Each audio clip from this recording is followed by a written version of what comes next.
any kind of probability problem, we got to decide, is it distribution problem? Do we look at binomial or Poisson or normal? So an election is 40% of the voters favored the party. So P is going to be equal to 0.4.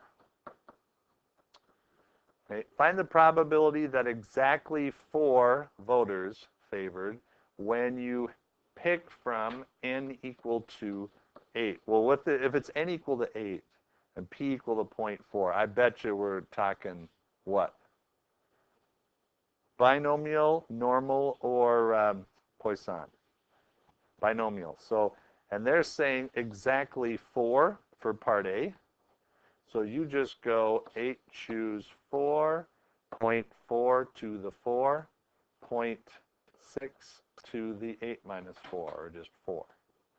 And that could be just binomial PDF 8, comma 0.4, comma 4. And what'd you get for that?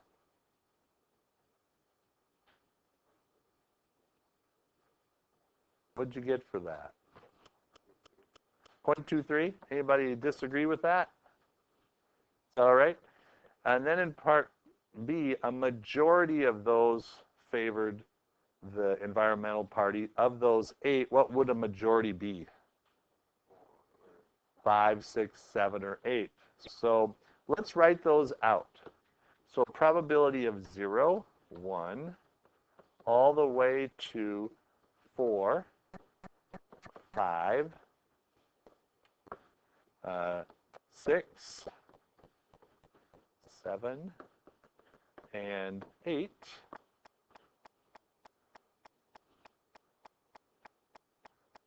Notice for the green party, I use the green ink, Will.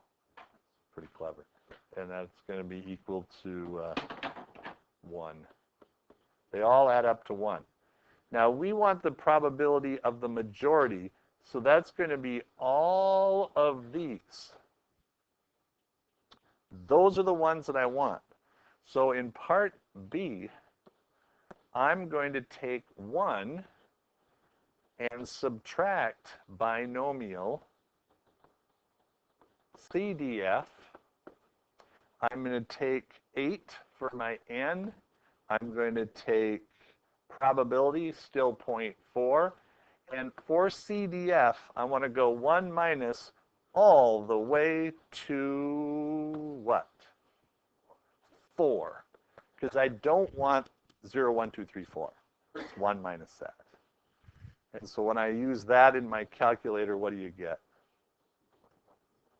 0.1. Really? That's it, huh? Okay. And then I'm going to delete these here.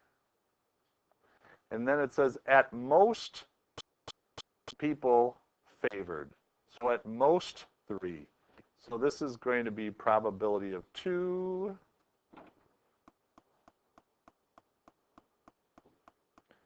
probability of 3, probability of 4, dot, dot, dot. So at most 3 is going to be 0 up to 3. So what's that going to be in part C? Poisson. What? Or Poisson, no, wait a minute. Wait a minute. Poisson and binomial. Binomial and CDF. What? Sorry. So much emotion. 8, comma 0.4, comma 3. I'm very tired. Me too. It was not intended to. Is that all right? I'm sorry. I did not intend to come out so aggressive. The one thing is We good with that, Emma? he's clearly not good. Yeah. So what was the main challenge?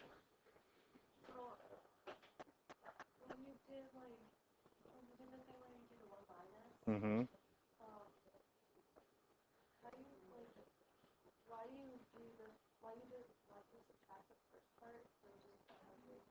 Yep.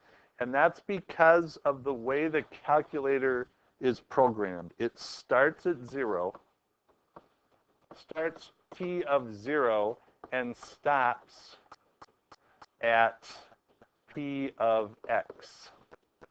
And if you don't want 2, you're going 3 or more, or we were doing 5 or more. We don't want 4. So it automatically starts at 0 and it ends at 4, 1 minus that. I think that's tricky. But doesn't it help to write them out? I think this is a super tool so you don't get washed up on those. Yeah, Kate.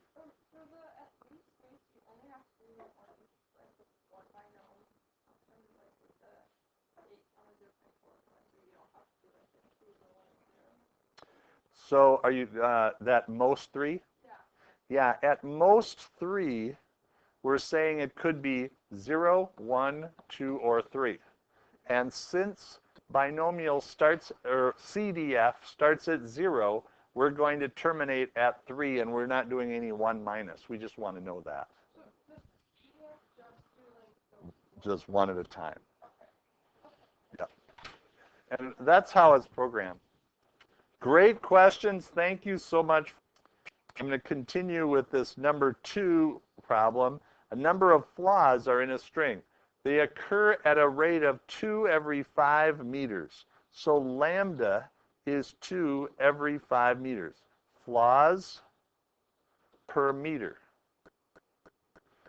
Find the probability that a string contains 3 flaws if in A here we have 2 meters of string. Okay? So here let's see, what did we use? We use T. We can call it T again, I guess. T is the length. Well, let's use the length here, L. L is 2 meters. Mu is going to be lambda times the length. Before it was lambda times T. This time it's lambda times length. So lambda is 2/5 of 0.4 per meter times 2, which will be 0.4 flaws per 2 meters. You okay with that? And I hesitate to put the 2 meters in there, but we're just going to leave it like that. Flaws in that. That's expected value, 0.4.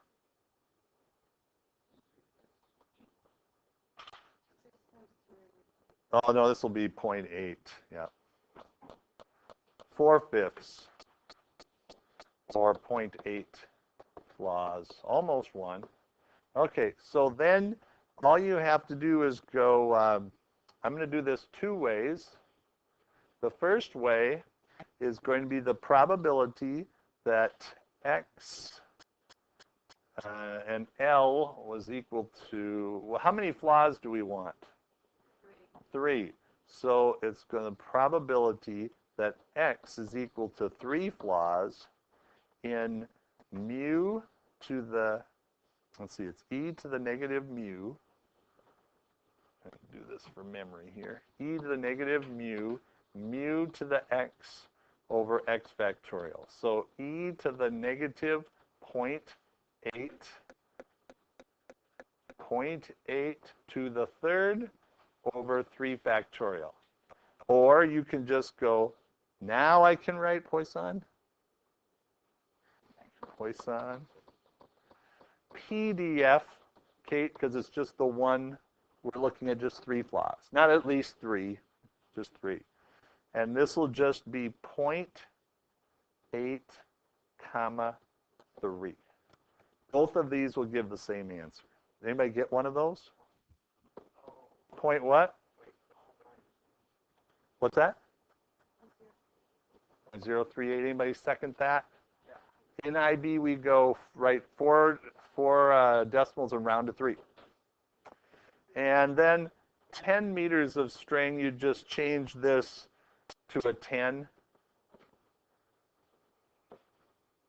So this is just going to be 2 flaws, right? And then this would just be 2. And this would be 2. You like these? They're not hard. Be able to construct the formula and to use your calculator. Let's do the switchboard one, number 4. Well, I'm going to let Diogo pick. Do you want to talk about switchboards or car accidents? Which one? Switchboards it is. A switchboard receives an average of 100 calls per hour. So lambda is 100 calls per hour. Okay? Find the probability that a switchboard receives 2 calls during a 1-minute time interval. Okay?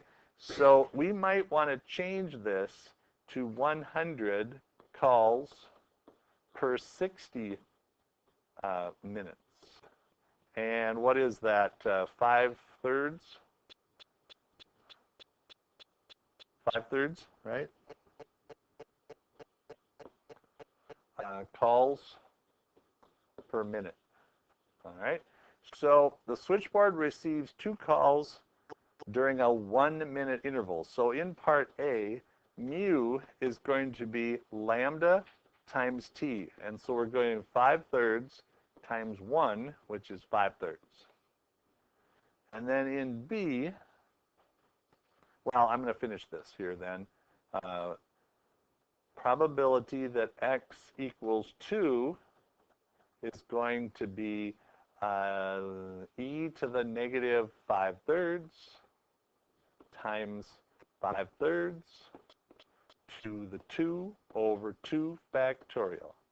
Or you could write it Poisson PDF 5/3 comma 2.